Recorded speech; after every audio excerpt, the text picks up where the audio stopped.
Hello viewers, welcome to my channel Data Structure. My name is Michelle. In this video, I'll tell you about my project that is school management system using strings. String is a type of data structure. String is a series of characters treated as a single unit. String included letters, digits, and various special characteristics such as plus, minus, static, $sign. And now let's see the coding. Include iostream uh, and include fstream, include string conio.h, windows.h. मैंने header files use की हैं iostream cout and scene के लिए and fstream stream को input या output stream के लिए, और जो स्ट्रिंग है वो स्ट्रिंग के लिए यूज़ किया है मैंने conio.h, windows.h इसलिए यूज़ किया है कि जो मैंने यूज़र से वैल्यूज़ लेनी है वो उनको मैं अपनी विंडो में सेव करवा सकूं, ताकि जब वो भी यूज़र वैल्यूज़ देखना चाहे तो एंटर करे तो देख सके। नेक्स्ट मैंने स्ट्रक्चर रखा है, दो स्ट्रक्चर बनाए हैं। स्ट्रक्चर हमेशा मेन से पहले बनता है। एक स्ट्रक्चर स्टूडेंट का है, एक टीचर का है। उसको मैंने उसकी जो वैल्यूज़ हैं first name, last name, register and classes, इनको मैंने स्ट्रिंग की मदद से सेव करवाया है, इनको स्ट्रिंग में कॉपी किया है और स्ट्रक्चर को मैंने रख दिया स्ट्रक्चर डाटा के इक्वल। और टीचर के में स्ट्रक्चर में मैंने स्ट्रिंग्स यूज़ की हैं, स्ट्रिंग की मदद से इनको मैंने रखा है। उसके बाद हमारा आता है मेन प्रोग्राम, मेन फंक्शन जहाँ से हमारा स्टार्ट होता है। इंट हमने रखा है i = 0 एंड j। दो मैंने वेरिएबल डिक्लेयर किया इंट के, करैक्टर चॉइस। स्ट्रिंग हम मैंने ली किया, एक फाइंड की, एक सर्च की, दो स्ट्रिंग्स मैंने बनाई हैं। वाइल किया है 1 को, ये जो लूप है एग्जीक्यूट होगा।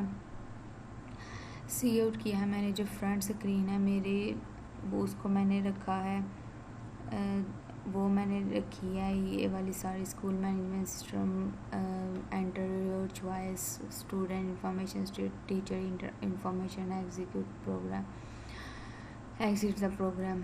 सीन जो है हमारा यूज़र जो भी वैल्यू एंटर करेगा, चॉइस लेगा, हम जो हमारा यूज़र है वो first, second and third press करेगा। अगर हमारा यूज़र जो है, मैंने स्विच लगाया है चॉइस = 1 है, तो वो जाएगा स्टूडेंट इंफॉर्मेशन में और उसको शो करवा देगा स्टूडेंट इंफॉर्मेशन में जो हमने रखा है, उसको ये सारी एंट्री शो करवा देगा जो उसके पास चॉइस है। Enter new entry, find and display entry, jump to main. Cin किया है चॉइस को कि अगर हमारा यूज़र क्रिएट करना चाहता है न्यू एंट्री को। ऑफ स्ट्रीम हमने फंक्शन यूज़ किया है, इसको इक्वल रखा है स्ट्रीम को F1 के। इधर हमने एक लूप लगाया है, फॉर लूप लगाया है, उसको हमने किया है i = 0 चॉइस। अगर n के इक्वल नहीं है तो i++ करे, और अगर चॉइस = है y के तो वो एंट्री न्यू करवाए।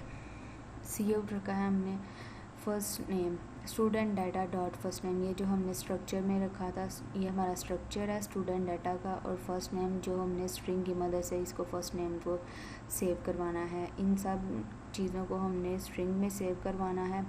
और F1 जो है ये इन सब के जो यूज़र ने एंटर किया है वो इधर सेव हो जाएगा। नेक्स्ट हम यूज़र को मैसेज देंगे, do you want to enter data. अगर यूज़र हमारा जो है वो डाटा एंटर करना चाहता है, अगर वो y प्रेस करता है, इफ़ अगर यूज़र जो है y प्रेस करता है तो वो दोबारा उससे ये वाली बॉडी को एग्जीक्यूट करेगा, इस बॉडी में आएगा, इसको करेगा और यूज़र से दोबारा वैल्यूज़ लेगा। अगर यूज़र n करता है, इफ़ अगर यूज़र n करता है तो i++ कर देगा और ये इसकी बॉडी से बाहर निकल आएगा।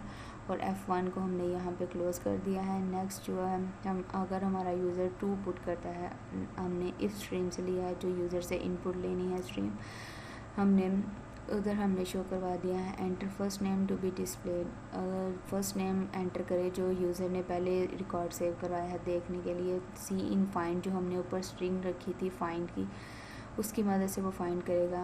अगर हम नॉट फाउंड होता है, जो यूज़र ने वैल्यू एंटर किया वो पहले से रिकॉर्ड नहीं बना हुआ, तो वो यूज़र को शो करवा देगा नो रिकॉर्ड फाउंड। अगर वो उसको रिकॉर्ड मिल जाता है, नॉट फाउंड = 0 है, 1 है कि मतलब नॉट फाउंड उसे 1 हो गया है, उसे रिकॉर्ड मिल गया है, तो वो यूज़र को शो करवा देगा structure data dot F name जो हमने स्ट्रिंग में रखवाया था, वो सारे का सारा डाटा हमारे यूज़र को शो करवा देगा।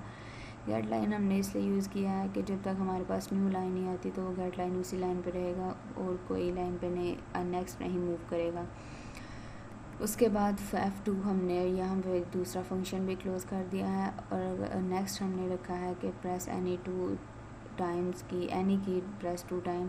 और गेट सी एच जो हमारी हमने इनपुट देखनी थी उस स्क्रीन को ठहरने के लिए हमने यूज़ किया है। केस 3 अगर करता है तो वो ब्रेक करके मेन फंक्शन पर आ जाएगा। और अगर देन पहले हमारे यूज़र ने केस 1 किया था जिसमें वो स्टूडेंट का रिकॉर्ड दे सकता है, अब उसने केस 2 किया है, मतलब वो टीचर का रिकॉर्ड देखना चाहता है। ये देखें,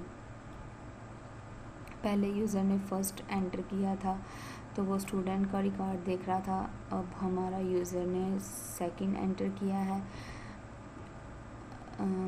तो वो सेकंड पे आ गया। टीचर के रिकॉर्ड पे एंटर योर चॉइस को ये हमने चॉइसेस दी हैं, create new entry, find and display and jump to main. अगर वो फर्स्ट एंटर करता है क्रिएट न्यू एंट्री, अगर हमारा यूज़र जो है वैल्यू एंटर करता है, जो वो वैल्यू एंटर करना चाहता है वो वैल्यू एंटर करके हमने स्ट्रिंग में कॉपी कर दी हैं, स्ट्रिंग में सेव करवा दी हैं। जो हमने टीचर का ऊपर स्ट्रक्चर डिक्लेयर किया था उसमें जो हमने स्ट्रक्चर में हमने रखे थे उस स्ट्रिंग्स, उसमें वो वैल्यूज़ को सेव कर रहा है।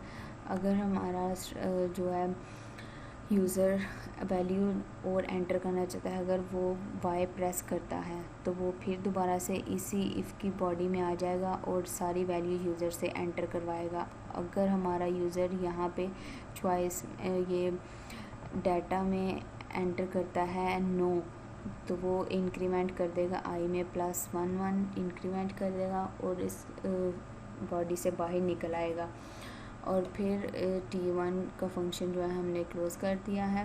उसके बाद अगर हमारा यूज़र जो है केस 2 प्रेस करता है, इफ स्ट्रीम यूज़ करता है इनपुट के लिए, तो सी आउट करता है, आता है enter the name to be displayed, कोई भी नेम एंटर करे जो आप जिसकी आप इंफॉर्मेशन लेना चाहते हैं। अगर और सी इन रख दिया है फाइंड को, जो हमारी वो हमने स्ट्रिंग रखी हुई है फाइंड की, अगर तो not found is equal to 0 है तो वो यूज़र को शो करवा दे कि रिकॉर्ड नहीं मिला। अगर not found is equal to हो जाता है 1 के या किसी और चीज़ 1 के, तो वो यूज़र को सारी की सारी वैल्यूज़ दे देगा क्योंकि उसे वैल्यू मिल गई है।